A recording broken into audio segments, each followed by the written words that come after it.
Alrighty, again, thank you everyone so much for joining us. My name is Sarah Fuchs, and I am a Senior Specialist for the Community Education Department at MDA. We're thrilled to have you join us for today's webinar on mental wellness and self-care. This learning event is a part of our larger MDA community education programs, which focus on bringing the neuromuscular disease community together around education and resources. Be sure to visit the community education section on mda.org for updates on upcoming events. We are recording today's event and will be posting it to the website for on-demand viewing at a later date. Everyone who is registered for today's session will receive a copy of this recording in their email. So if you have to leave early, no worries, that will be coming over to you. Please know that all phone lines have been muted, but you can still ask questions. We'll have a Q&A session at the end of our speaker's presentation. Simply use the chat feature to type in your questions, and we will be recording those. I want to take a moment to thank our sponsors for this webinar. We have Amgen, Amicus Therapeutics, MTPA, Edgewise, and Scholar Rock. For nearly 75 years, MDA has led the way in funding research to accelerate the development of new treatments, expanding access to care and clinical trials through the MDA Care Center Network, and advocating for access and inclusion for the neuromuscular disease community. MDA delivers its mission through research, access to care, advocacy, education, recreation, and engagement. Since its inception, MDA has invested more than $1.1 billion in neuromuscular disease research. Our MDA care centers are located at over 150 top medical institutions nationwide, providing care from clinicians who specialize in neuromuscular disease. MDA's advocacy network focuses on support for accelerated approvals and novel research, access to healthcare, accessible air travel, and more. This focus plays a vital role in shaping laws and policies that support the needs of people living with rare neuromuscular diseases. Our community education and recreation programs are designed to connect individuals and families. We are committed to building a nurturing environment where our members can share experiences, triumphs, and challenges. Every year, we offer over 40 educational programs, over 20 summer camps, and dozens of other community activities, both in person and virtually. If you haven't done so already, we invite you to join the MDA community by registering with us. Registering is free, and there should be a link in the chat. Now it is my pleasure to introduce today's speaker, Brianna Mills. Brianna is a licensed marriage and family therapist in the state of California and Nevada. She specializes in disability, chronic illness, LGBTQ, trauma, and is certified in EMDR. She was born with a rare type of muscular dystrophy called SEPN1, which causes her to be a wheelchair user. She has been featured in many publications such as the Wall Street Journal magazine, Time magazine, Them magazine, and was a keynote speaker for Washington Association of Marriage and Family Therapy's Mentor Day. Brianna, thank you so much for being here today, and I will now pass the time over to you. Yeah, thank you so much. Okay, so I'm going to share my screen. Hopefully everyone can see this okay. Can you see it, Sarah? Yep, it's all up. Okay, great. Yeah, hello everyone. Thank you for joining. Again, this presentation is on mental wellness and self-care. My name is Brianna Mills, licensed marriage and family therapist. And so let's get started. Oh, first of all, what constitutes as mental wellness and self-care? What does that mean? Well, according to globalwellnessinstitute.org, mental wellness is the internal resource that helps us think, feel, connect, and function. So what are some ways towards mental wellness and self-care? Because there's a lot of different things that we could do here. Well, according to NIH.gov, there's a few things. One of them is activity and creativity, growth and nourishment, rest and rejuvenation, and connection and meaning. So let's go over what these mean exactly. So things like activity and creativity could be anything from art, music, hobbies, play, movement, physical exercise, things that can express yourself. Obviously, a lot of these things can be adaptable to however it fits your needs. Example, physical exercise, there's definitely a lot of ways that can be adaptable to you. Play therapy, art, music.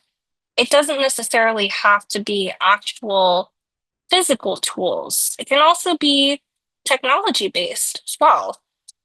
So for example, with art, graphic design, that's still considered a type of art. And it is a little bit more accessible to those who are considered disabled. But if you're able to do art, with actual tools such as painting or drawing, things like that, that's really awesome. And you can try that out too. Same thing with music. That's also a technology-based thing that you can try as well, that can be on the computer. Or you can actually play an instrument like piano or guitar, whichever. So growth and nourishment, things like eating healthily, healthy foods, fruits, vegetables, that kind of thing. Nutrition and supplements, so vitamins, just making sure you're getting all of the proper nutrition that you need,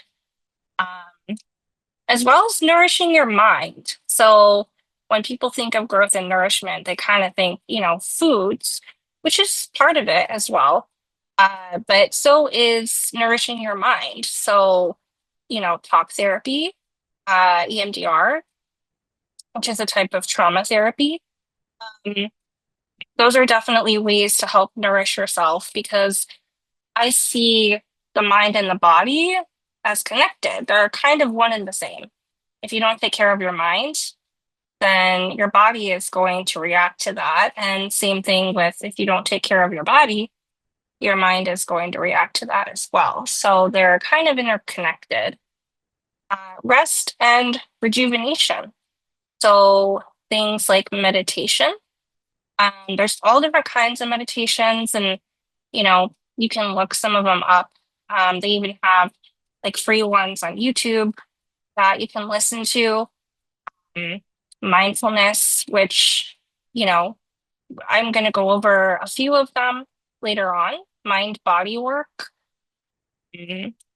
So kind of focusing on your mind and your body together, because like I said, they're pretty interconnected. Also sleep. Sleep is very important.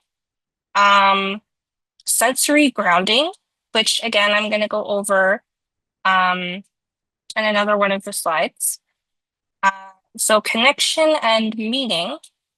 This is family, friends, volunteering, and community, which I think is probably one of the most important things to focus on. Um, being a part of a group of people that you can connect with. Um, so there's more ways towards mental wellness and self-care. So some strategies for improving your mental health could be building resilience. So what does that mean? Taking time for yourself every day.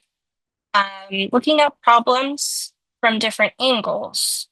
So say that, you might be struggling a little bit with stress and you're doing the same thing every single day and you're still stressed out. You're like, well, what do I do? This isn't working. Trying to think of a way to help with that by thinking, what are some different things that I could try? Oh, I haven't tried meditation. Maybe I'll try that, or breath work, or whatever it is that you're not really familiar with, trying something new. Um, Practicing gratitude is also another way of building resilience because oftentimes we kind of forget, a lot of the things that we already have. And it's nice to kind of think, well, there's some things that I really wanted in my life that I have now. And that's something to be grateful for.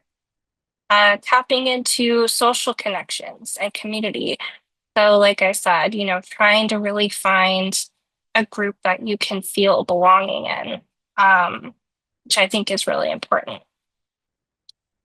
Reducing stress. So, like I mentioned earlier, definitely getting enough sleep, exercising regularly. So, again, however that looks for you, making sure it's adaptable. If you can only do certain stretches, that's something, you know, at least you're getting some kind of movement. Um, Building that social support network, showing compassion towards yourself. So, this is something, again, same thing with the gratitude, right? Where we kind of forget to do some of these things, and practicing compassion towards yourself is one where we don't really practice very often. Looking at our situation, if someone else were going through that, I would hope that we would have compassion for them and say, yeah, that sounds really hard. That sounds tough. you know, I can understand why you would feel that way. But when it's ourselves going through it, for some reason, we often forget to give ourselves that same compassion. And seeking professional help, if you really need it. So, someone like a therapist to talk to and help guide you through issues that you're having. And I know, I know I've kind of said this before, but getting quality sleep. Um, Ways that you can do that, going to bed at the same time every night. Limit your use of electronics before bed. So this one I definitely struggle with. I use my phone before bed a lot. So, that's something that you can try to practice not doing as often. Avoid large meals or alcohol before bed. Um, Also stimulants, so like nicotine, caffeine, that kind of thing. If you're able to limit those things before you go to sleep, that's a way to help with that. So, more ways, according to NIH.gov, healthy support systems. So, again, building strong relationships. Maybe if you have kids, trying to connect a little bit more with your kids. If you're a family caregiver, asking for help from others. Again, we're going to focus on that a little bit more in some of the next slides. Actually, asking for help because a lot of caregivers have difficulty with that. Uh, Join a group focused on a favorite hobby. So, in one of the next slides, I'm going to talk about some resources that you can have to find something like that. And volunteer in your community. So, one of the best ways to try and get connected with others is to volunteer, and again, I understand, some time constraints. Maybe you don't necessarily have the time to volunteer. But, if you do, then that's definitely a great option to try and get to know other people around you in your community. Coping with loss. So, oftentimes, if you are disabled or you're a caregiver, either way, you can cope with grief right? Sometimes people are grieving, and making sure you're taking care of your basic needs, talking to a friend. There's grief support groups there, um, that you can look up in your area. Um, Another thing is just being mindful. So, one example that I'm going to give for that, taking some deep breaths by breathing in for 4 seconds, holding for 1 second, and out for 5 seconds. This is a very simple, basic breathing exercise. It's supposed to calm your nervous system, and it's supposed to tell your brain, hey, you're not in any danger right now. You need to calm down a little bit. And so when you take these really slow breaths, you're kind of telling your brain, like, oh, I'm okay right now. I need to calm down a little bit. And I also understand, you know, me myself, I have a 17% lung capacity. So when doing breath work, I can understand that it can be difficult for some people. So make it adaptable to you. If you aren't able to breathe in for 4 seconds or breathe out for five, that's okay. Maybe you just breathe in for 2 seconds and breathe out for three. However it works for you, right? We don't want to force anything and make it seem like you're like gasping for air, right? Because that's the opposite of what we want. Mm. So that's just like a basic small example of a breathing exercise. Enjoying a stroll by noticing the sights and sounds around you. So, what I mentioned before about the grounding exercises, this is one of them. It's a sensory grounding technique. So, whenever you go outside and you leave the house, noticing what you're seeing, right? Trees or birds, grass, whatever that is, noticing what you're hearing. So maybe you're hearing cars or kids or, birds or whatever. It's just a way to ground yourself in the moment and be fully present. And that's by focusing on your senses. So, what you're seeing, what you're hearing, what you're physically feeling, like touch, what you're smelling, what you're tasting. So, that's kind of what sensory grounding is. And it just helps you bring your mind back into the present moment. So, again, mindful eating, that's another type of sensory grounding. If you eat or drink something, really focusing on the taste of it. What's the taste? What kind of notes am I getting, right? Is it tangy? Is it sweet? Is it salty? Um, is it hot? Is it cold? Um, things like that. Just really help focus on the senses. So why is mental wellness and self-care important? Like, why are we talking about this, right? So it can help to manage depression, anxiety, PTSD, addiction, stress, all different kinds of issues, right?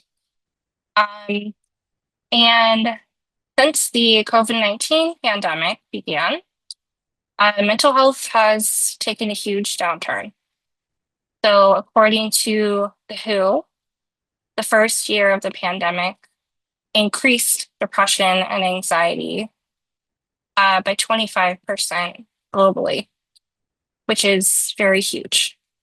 I'm going to focus briefly on the pandemic for just a minute, not too long, but since the pandemic began, a lot of people, myself included, who have muscular dystrophy, are still housebound because of the pandemic.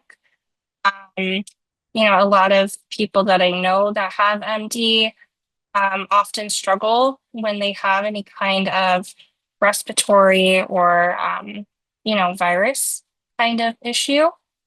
And so it's really important for a lot of people with MD to take viruses seriously because it affects us a lot more. So I want to acknowledge, a lot of people that I know that are high risk or disabled um, are still housebound due to the pandemic, which definitely affects your mental health, right? You're not able to leave the house very often. It can feel very isolating and very lonely. Um, and disability specific concerns. So, a CDC study found that adults with disabilities report frequent mental distress 4.6 times as often as those without disabilities. So that's a huge amount, right? And that's understandable because a lot of people with disabilities, we have a lot more obstacles than people who don't have disabilities. And, of course, those obstacles are going to affect our mental health in one way or another, whether it's depression or anxiety or trauma or anything like that. So, when I mentioned earlier about resources, so when I talk about getting in touch with your community and trying to make connections with people in your area, meetup.com. So this is it's an app. I think you can also look at it online as well on your computer. But it's basically an app that you can, it sounds like what it is. You meet up with people in your area where you're located that you have a shared interest in. So, for example, on Meetup, you could find groups of people who like playing board games. If you enjoy playing board games, you can join that group and maybe they meet once a month or, every other week or something. And you all get together and you play board games. Mm. Or if you find a group where you really enjoy scary movies, right? I'm just giving random examples, but a meetup has pretty much, I would say, almost any group that you can think of where you have a shared interest in something. Mm. Some of the meetup groups you do have to pay for. So, for example, if you do decide to join a group where your shared interest is pottery, for example, that's just a random thing. You may have to pay to, to do the pottery. So, like you know, the supplies that you might need, things like that. So, some of these groups can be free. Some of them are not. So, it's probably going to tell you if you decide to join one, which ones are free and which ones aren't. And yeah, but that I think this is like a really great resource to get connected with people and have like some kind of common interest, you know? Um, openpathcollective.org. So this is a resource for therapy. If you're looking for therapy services and you are a very low income. So this is for people who are not able to pay a really, substantial fee. Open Path Collective offers therapy from $30 to $70 a session. So this is for low income therapy if you fit that criteria. COVIDconscioustherapists.com. So again, if you are still taking the pandemic seriously, this is a website of therapists that are, that still take COVID seriously. I'm a part of this resource as well. So, the reason why this exists, there are a lot of therapists out there who say like, oh, COVID's no big deal. It's a cold or a flu or whatever. And that can be damaging to some people. So this is why this resource exists. It's for therapists who still acknowledge that COVID is still a real issue. Massblock.org. So, again, I'm not going to focus too much on COVID, but this is a volunteer resource where you can actually volunteer in your community, and they give out like free masks, free tests, and free air purifiers. So you can actually volunteer in your area wherever you have one near you, and you can help with that. And you can also, use it as a resource for yourself. If you want a free mask or a free test, you can reach out and say like, hey, I need some, and someone will drop them off like literally to your door. So I think this is like a really great resource, either if you want those types of supplies, or if you actually want to get involved and volunteer that way. Hello-itsme.com. This is for making friends as well as dating specifically for disabled people. So it's for 18 years and older, but it's just a website that you can go on and you can make friends. You can date. I, I've heard good things. So that's another way that you can try and find friends and romantic relationships. Inclusivetherapists.com. So this is specifically geared towards people who want to look for a therapist where they specialize in LGBTQIA, as well as people of color. And they also specialize in the disabled community. The only thing is they don't know if any of the therapists on there are actually disabled themselves. So that's, if you're looking for something like that, I don't know if they offer that, but there are therapists on there that do specialize in disability, as well as the others, like I said, LGBT and people of color.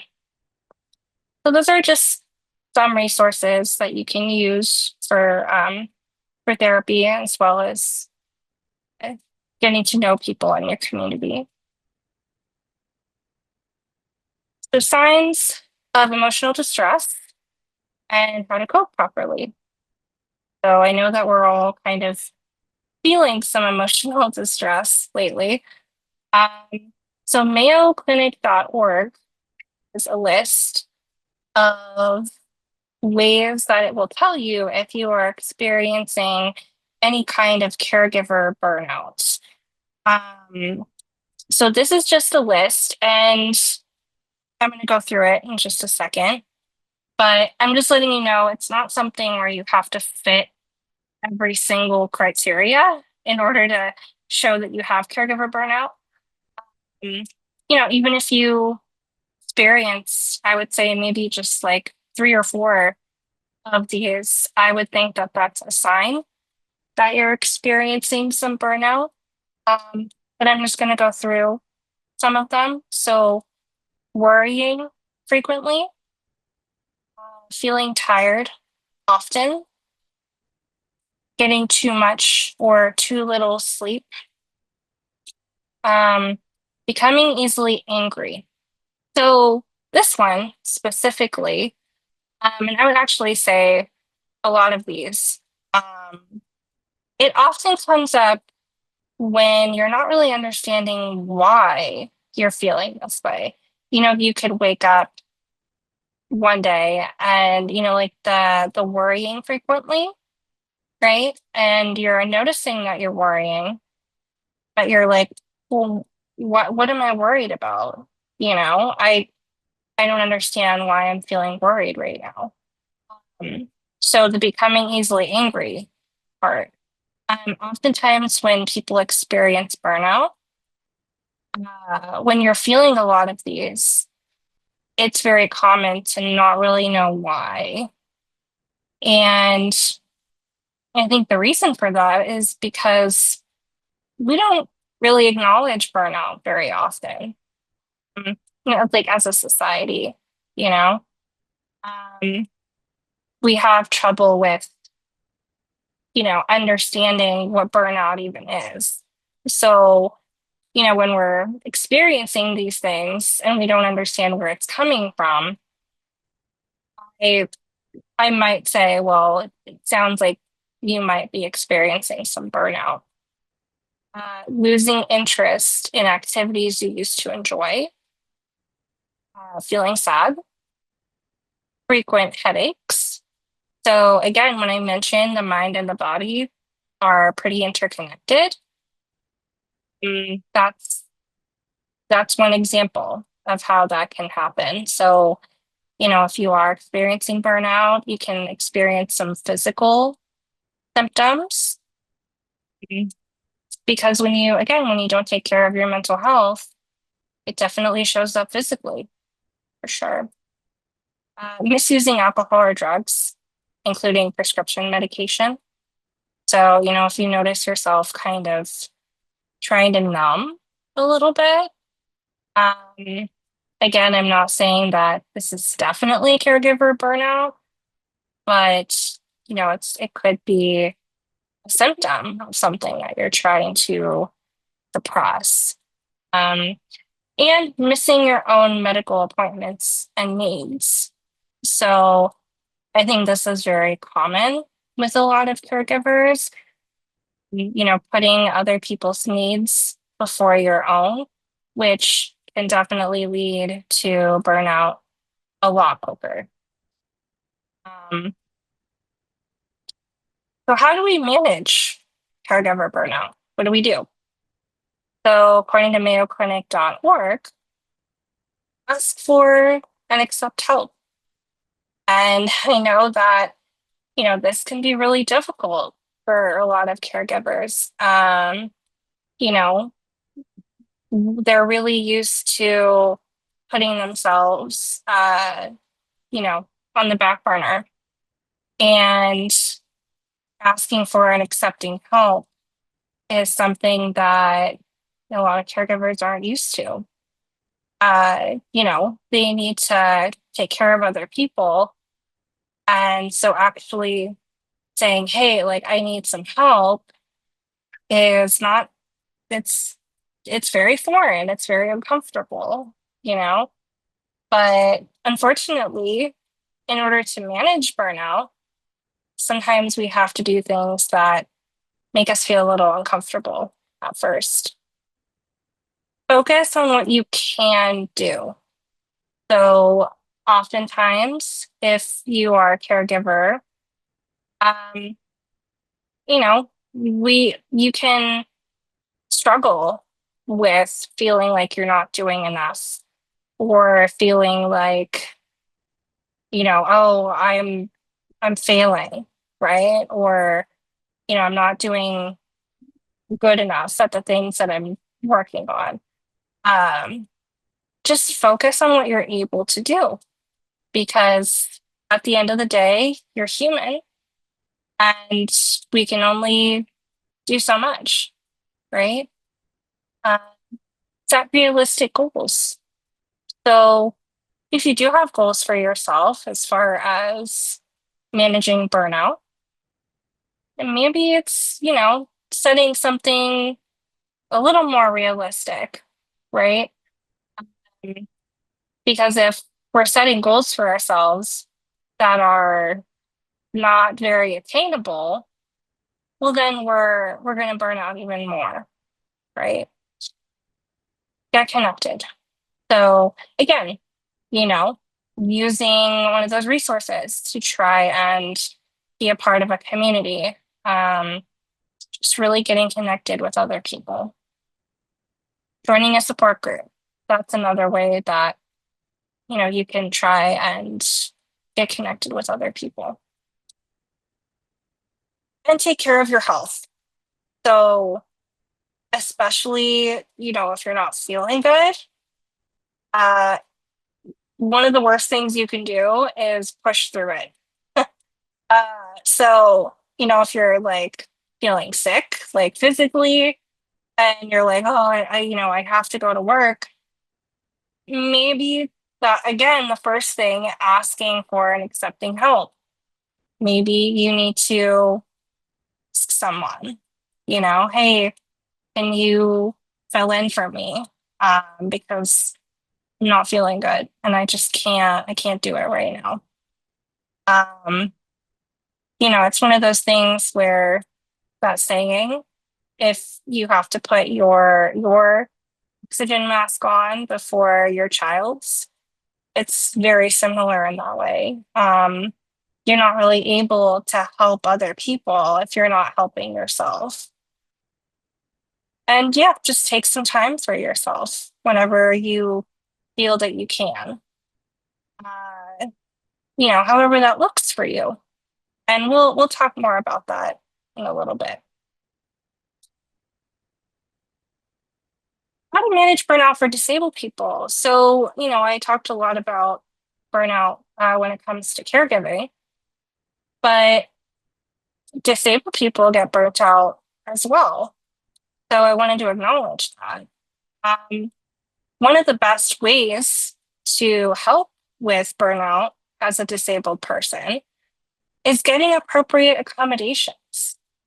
So, for example, say that you get invited to a party and the party is all upstairs. Well, you might have to ask that person, is there an elevator? If not, then you either have to say, well, I can't go, or maybe you can ask that person, would it be okay if we did it somewhere where I could join? You know, because it's really hard to get invited somewhere and you don't have those accommodations that you need. And then you have to say, well, I guess I just can't go. That can feel really lonely, really isolating, you know? So it's really good to ask for accommodations. And again, I know that it's not always up to us.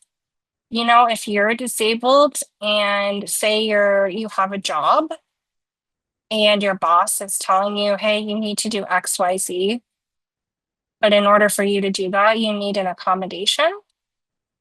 That's something where you're going to have to talk to your boss and say, hey, I really need this accommodation. And sometimes, certain jobs will push back on it, unfortunately, or friends or family, unfortunately. If you say, hey, it would really mean a lot to me if we did this outside because it would make me feel more comfortable. Um, some people can just say, well, I don't want to do that. So, that's unfortunately an issue that a lot of disabled people experience is asking for accommodations and not really receiving them. So that can really make disabled people burn out quickly, right? Because then we don't feel like we are being a part of society. And that's really difficult.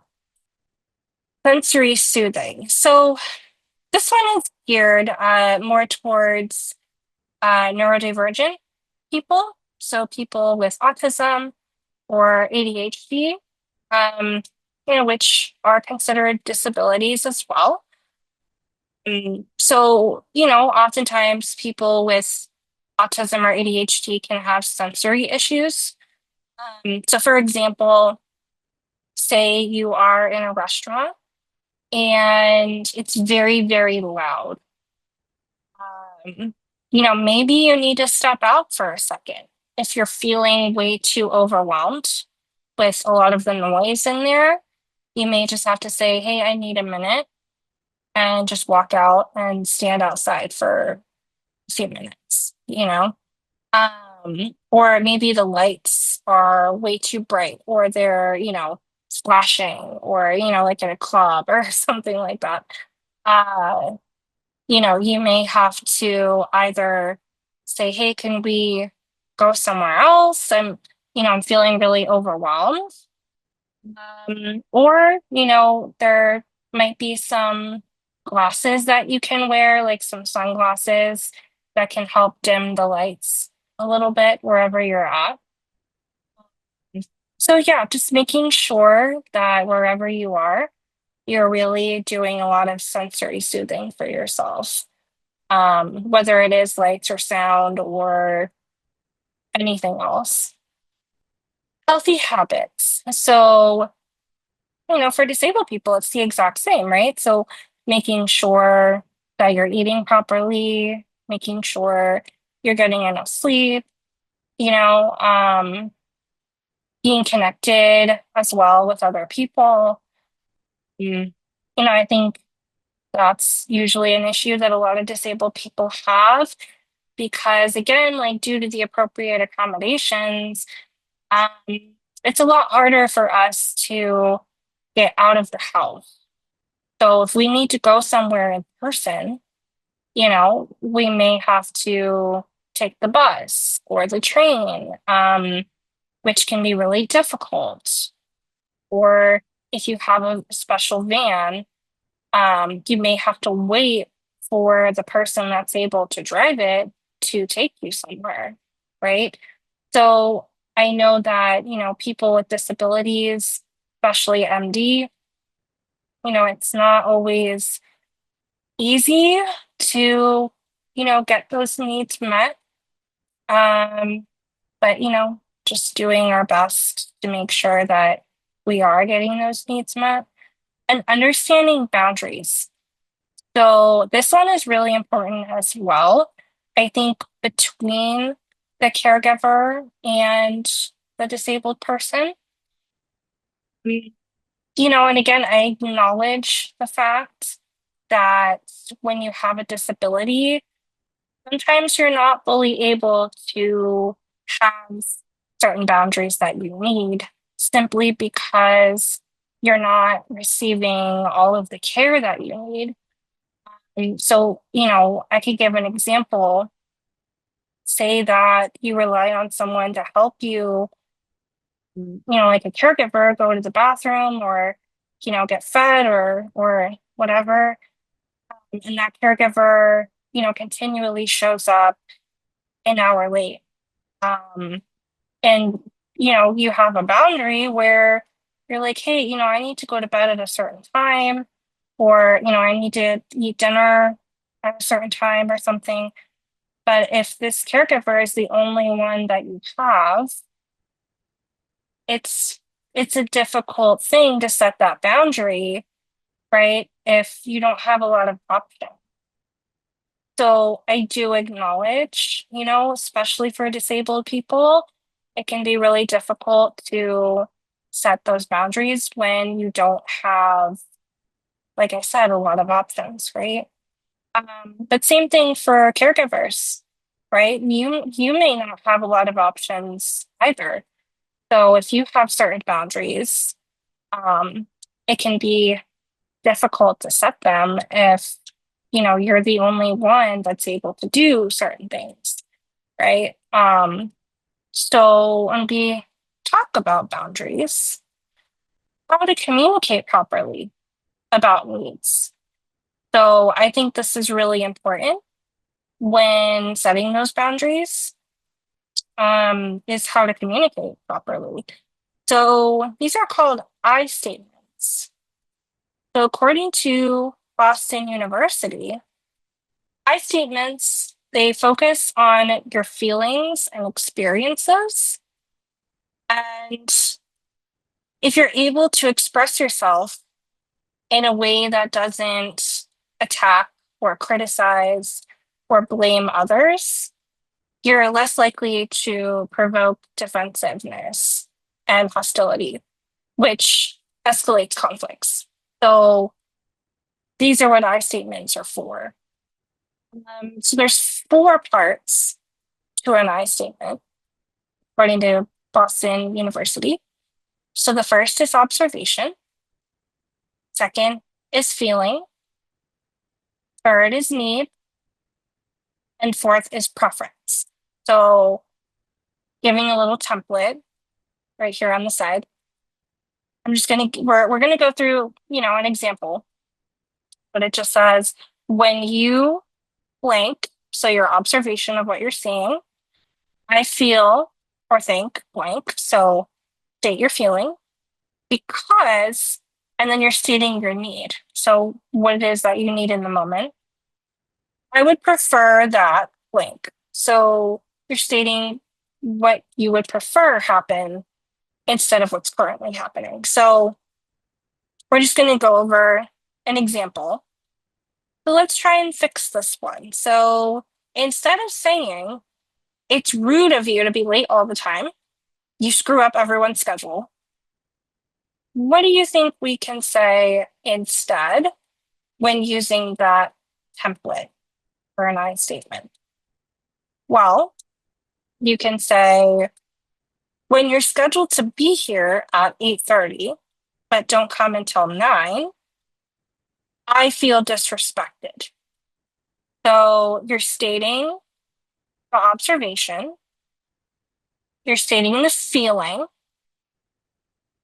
I feel disrespected because if you're not here, we can't start on time.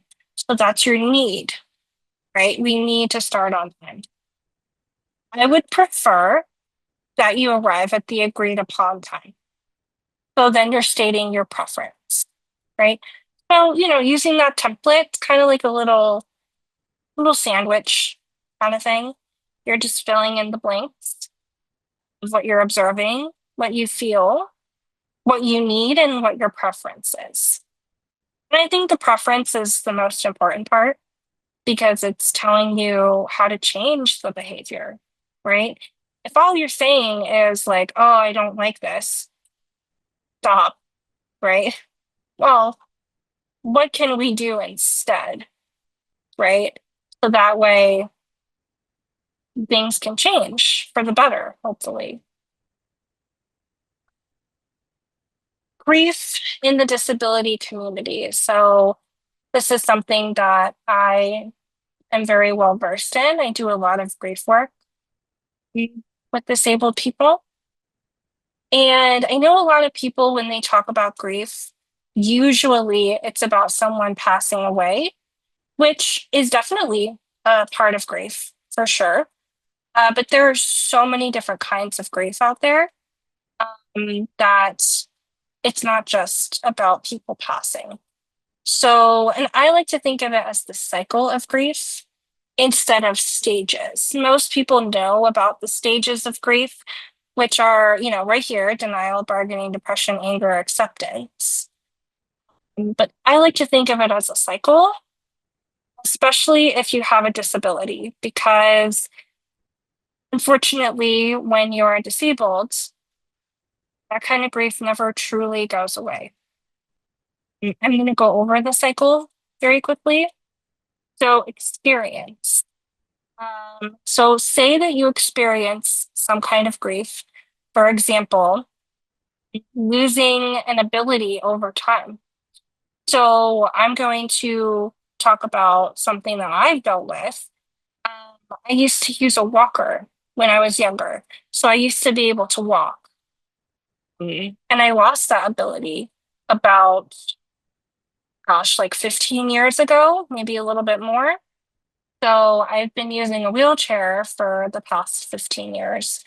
But I used to be able to walk when I was younger. So that is a type of grief, right, that I've experienced just based on being disabled. And I also want to acknowledge the fact that a lot of these feelings, the denial, the bargaining, depression, anger, acceptance, you may not experience these in that exact order. Mm. That's a little bit why I don't necessarily subscribe to the stages of grief, because it makes it sound like, okay, once you experience grief, the first thing you're going to experience is denial, which may happen, it may not. Everyone's different, right? So it could be denial once you experience grief, could be bargaining, could be depression, anger, could be any one of those. So it doesn't necessarily have to be in that order. Mm. But when I talk about acceptance, so a lot of people, when they talk about acceptance with grief, they think, oh, well, once you accept it, then the grief ends. It's over. You never experience it again and you're fine. Um, which I really, really wish that were the case. Um, but unfortunately, once you experience some kind of grief, whether you are disabled or not, I often think that that grief kind of sticks with you, you know.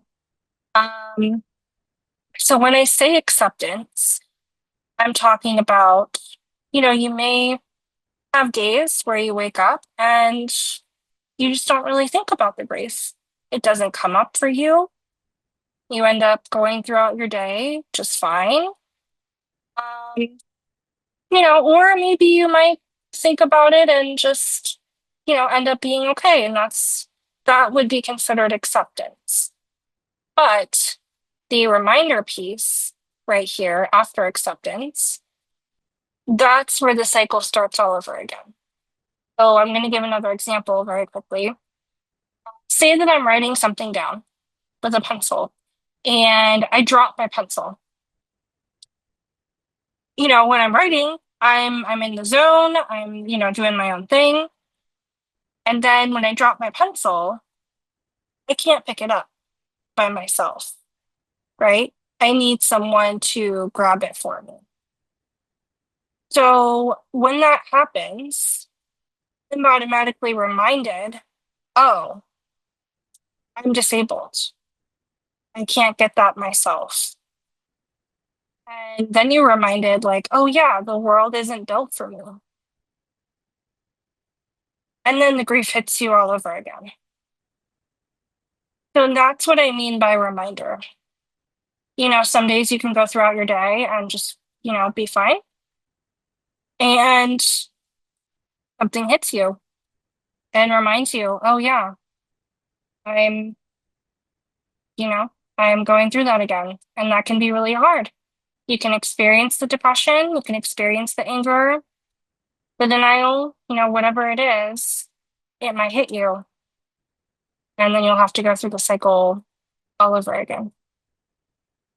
So what can caregivers do to help with the grief? Well, I'm going to go over some of the don'ts first. So don't say that it could be worse. Okay. Because when someone is experiencing grief, especially if you're taking care of someone and that person is experiencing grief, oh yeah, it could be so much worse. You could, there's so many other bad things that could happen, right? I mean, that is true. And at the same time, it does say, what you're feeling is not valid. And that can be really difficult. You're complaining too much. Um, which, again, is one of those things where some people, especially if they're experiencing burnout, they may not have the capacity to, really listen to someone. And you could take that as complaining. There's definitely a huge difference between complaining and grieving. And if someone's grieving, it comes off as very dismissive. Look at the positives. So, oh yeah, same thing as it could be worse, right? Oh, well, you have so much going for you and, look at all the things that are amazing. And yes, it's a yes and situation, right? Or get over it, you know. Again, these are all don'ts. Because of that, it's usually due to the fact that we're not validating that person's feelings. We're saying, oh, well, it's not that big a deal. What you're feeling isn't really that bad, you know? Some do's. So, what can we do? Listen and validate, right? Really be there for that person who's grieving and validate their feelings. Be like, yeah, no, I get it. I mean, that I can understand why you would be struggling right now. Ask how they're feeling or what they might need, because yeah, they may be grieving, but we may not know exactly what they're feeling and what they're in need of right now. Maybe they need to get out of the house, or maybe they need to cry a little bit. Offer support by being present. So, some people, when they're grieving, they just need a shoulder to cry on. They just need someone to be there physically present with them. Maybe you don't really need to say anything. Maybe you just need to be there for them. And trying activities to release that anger or depression. So I'm going to give like a quick example. Say that, the person who is grieving, whatever they're grieving from, I'm going to give an example of just disability, right? So you can write the word muscular dystrophy on a piece of paper, and then you can rip it up. So that's just kind of a form of release for any kind of anger or depression that you're experiencing. It doesn't have to be muscular dystrophy, but whatever the grief is that you're experiencing, you can write it down and then rip it up. There's other ways to do that as well. You may have to, just make sure that you're doing it safely. So for example, like you could write that down and then burn it, which like, again, just be very careful. When you do something like that, you want to be safe, right? You want to do it in a place where, you're not like out in the woods or something like that. You're going to start a fire, right? Um, so just being mindful of like, safety aspects to it, but trying to do something to release that anger or depression that you're experiencing. Supporting yourself as a caregiver. So, as a caregiver, reminding yourself that you're human and you can't always do everything, and that's okay.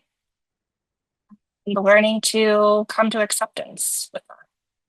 Take a 5-minute mindfulness break, right? So, even if it's just 5 minutes, just taking some time for yourself, take some deep breaths, drink some water, whatever it is, just take 5 minutes to yourself. It's so much better than just doing nothing. Let go of bad energy. So when I say shake it off, you literally can just shake it off. So one thing that I do in between sessions sometimes is I shake it off, like fluff it off on my hands, my arms, like, just any of that bad energy that you're experiencing. You can literally like, oh, just, shake it, right? Try to get rid of it in any way that you feel you can. Um, and check in with yourself periodically. So again, just asking yourself, like, what do I need right now? Oh, I need sleep. Okay, well, maybe there's a way for you to take a very brief nap, hopefully. So, asking yourself what you need. Overcoming boundaries to self-care. So there's definitely some boundaries, things that I mentioned before, especially if you're disabled. Time constraints is one of them. So again, I understand and I acknowledge that, we only have a certain amount of time throughout the day. Make time in your schedule if you can. So, even if it's just for, like I said, 5-10 minutes, right? Just carving out that time for yourself in any way that you can. Sometimes, and I know this sounds silly, but set aside dedicated time in your schedule. Like literally write it down in your calendar. Okay, once a week, I am going to join a book club. That I'm going to do that every Friday, you know, or it could be weekly, it could be monthly. Just writing down something in your calendar where you can actually take time for yourself. Because if you don't schedule it, no one else is going to, right? So you kind of have to be the one to do it yourself. Guilt and unworthiness. So again, oftentimes caregivers, they feel really guilty about taking time for themselves because it's not something they're used to. So try to challenge those negative beliefs.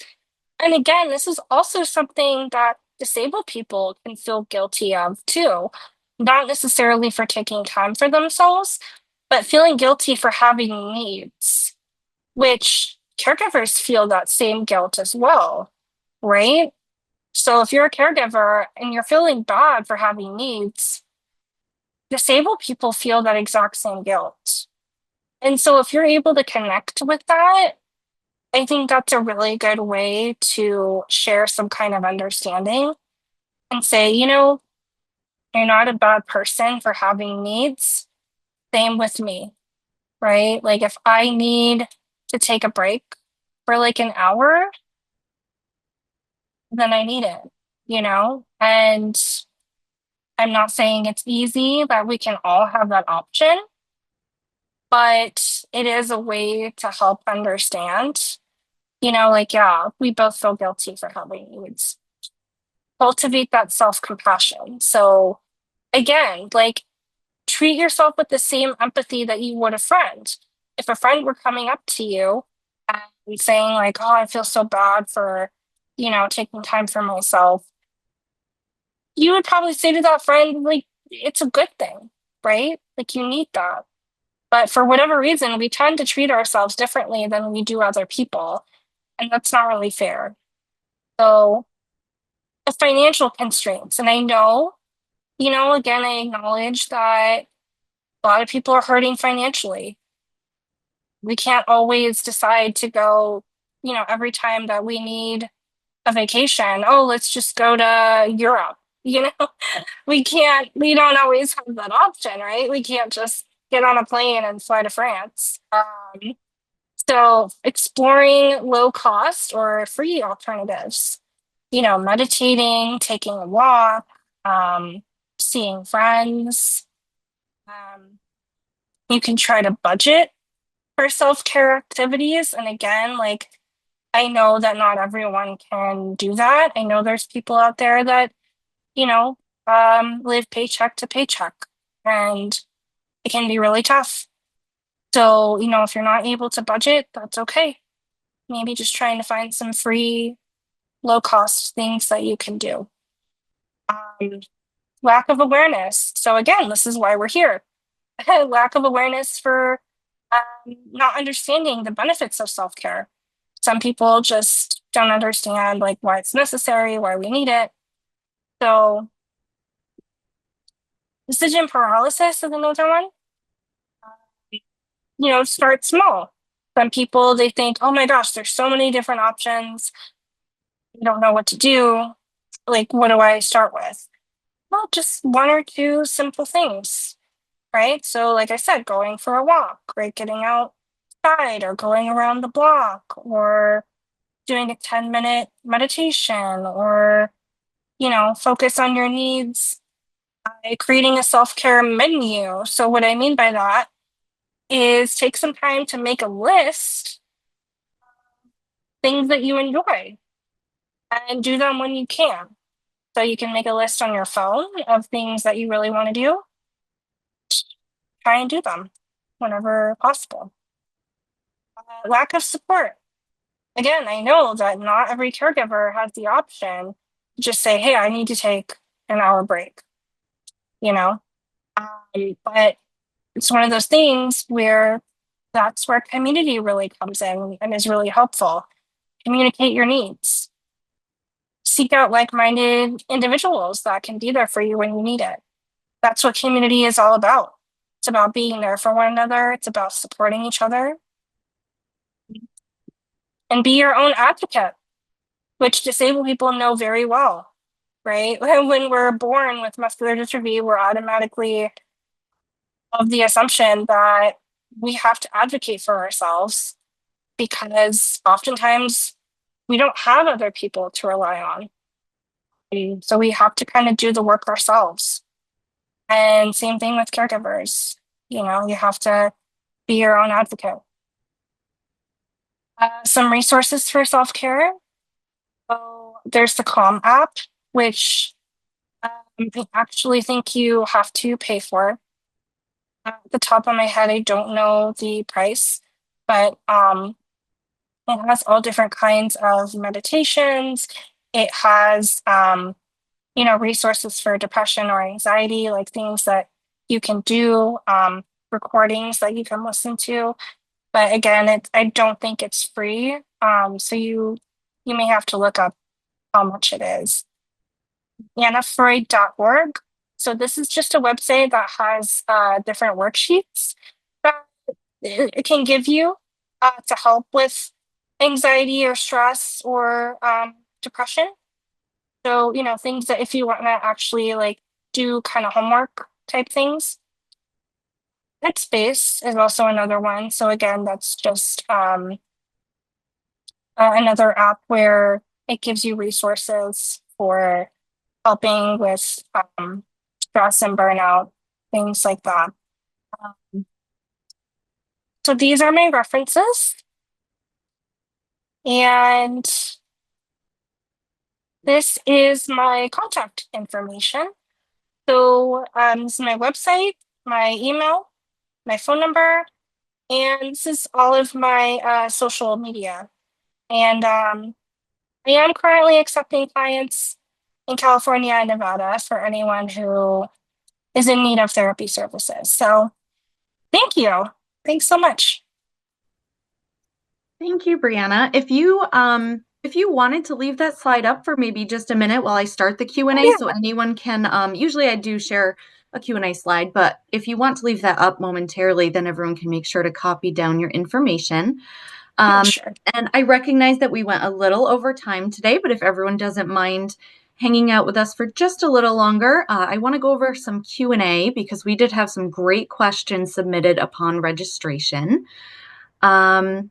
So yeah, we'll leave that slide up for everyone. And Brianna, I will start going through some of these questions with you. How do I balance being proactive and not dwelling on my neuromuscular disease? Well, I think it's really important, again, to try and get involved in community. So community-based efforts. If you want to get involved with MDA, I think that's really awesome. Um, if you want to get involved, it doesn't have to be disability related. It can just be, any kind of activity where, again, like you have that uh, shared, uh, what am I trying to say? Like something in common that you both have. Yeah, I Interests, think, experiences. Yeah. yeah. Yeah, so I think just, trying to do things where you're with other people because the more often that you do that, the less you're going to dwell on your disability. Because if you're staying home all the time and not really getting involved, then you're gonna dwell more. So Yep, absolutely. That makes sense. yeah. Um, I know you kind of talked about this a little bit. What can a person with a neuromuscular disease do that has no help from family? Yeah.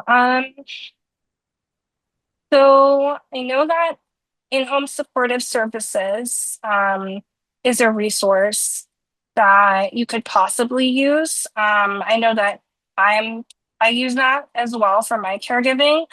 It's a government resource, so I think it is connected with Medi-Cal. So if you are a Medi-Cal recipient, you can be a part of that service. Um, if you're not, I don't know, you might still qualify. I think you might have to call and ask about that. But that's just one resource that you can try to use because it's free. So if you need caregiving and you don't have the financial means to do that, so you can use in-home support. But other than that, you know, I mean, it might have to be like a friend or, maybe someone that is in your community that, maybe a neighbor or something. I know that it's difficult, relying on other people like that because it's not necessarily their role, but you know, trying to find that wherever you can. Yeah, absolutely. More reason to try to get involved in the community and get to meet more people. And if someone needs in-home services too, that's watching, feel free to contact our MDA Resource Center. They'll connect you with some local resources and hopefully get you started. I'm just going to do a couple more questions because I want to be respectful of everyone's time. Um, this question I thought was interesting. Our pet's love language is physical contact, which is a challenge with disease progression. Any creative ways to connect with our pets? Hmm. Yeah, well, I think it depends on the pet. Um, Cats especially can be a little more difficult because, uh, they may only want affection a certain way. Um, or dogs, that are more hyperactive, can be a little more difficult. But if there's ways to, for example, maybe attaching something to your if you have a mobility device, say it's like a walker or a cane or a wheelchair, attaching like a toy to it, so that they can like play with you. Um, or, maybe having like someone, if you're able to ask them, hey, are you able to put my pet on my lap? Just to have that connection, Again, like maybe the pet might stay there, maybe it might run off. But just having some kind of connection.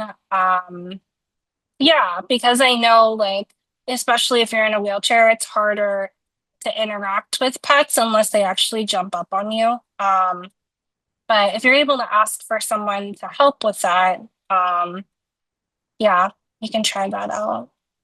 I love that idea of attaching a toy to your device. That reminds me a lot of cats, and they also like to chase those little lights too. So that might be Yeah. maybe another idea. And then finally, I just want to ask, somebody said, where can we find disease-specific counseling or support groups? We will be linking something in the chat for some resources that MDA does offer. But if you had any ideas, I wanted you to be able to add to that. Um, Any ones that are disease specific, like when it comes to muscular dystrophy, I don't necessarily know at the top of my head. I mean, MDA, again, is probably a really good resource for that. But as far as support groups, yeah, there might, again, like you might have to do some researching. It is a little bit difficult, especially if you're looking for like a therapy group because it is state specific. So it needs to be like something, in your state. Um, Sometimes I do run groups, but unfortunately, it's only for California and Nevada. So, you may have to look for, someone who is in your state that can offer that. Yeah, absolutely. That's a great point, bringing out the state specific. We have the MDA Resource Center that might be able to help with that, or again, another reason to connect with your practitioner or your personal therapist or counselor, because everyone has recommendations, so you never know what you'll find. Well, Brianna, I'm going to take over sharing, and I wanted to thank you so much for being here today.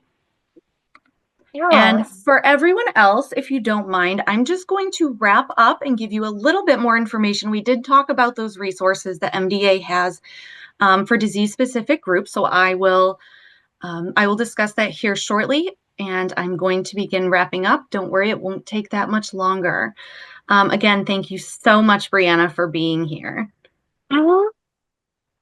This year marks MDA's 75th anniversary. This milestone has been made possible by generations of dedicated support from people living with neuromuscular disease, their families, researchers, clinicians, volunteers, and donors who boldly drive our mission forward. As we look ahead, we remain committed to honoring this legacy, building on the impact we've made together, and continuing our momentum toward transformative progress for people living with neuromuscular disorders. To learn more, visit mda75.org. I want to be sure to thank our program supporters once more for helping us provide this information to the community. Thank you to Amgen, Amicus Therapeutics, Mitsubishi, Tanabe, Pharma America, Edgewise Therapeutics, and Scholar Rock. And before we wrap up, I want to be sure to tell you about some upcoming community education programming.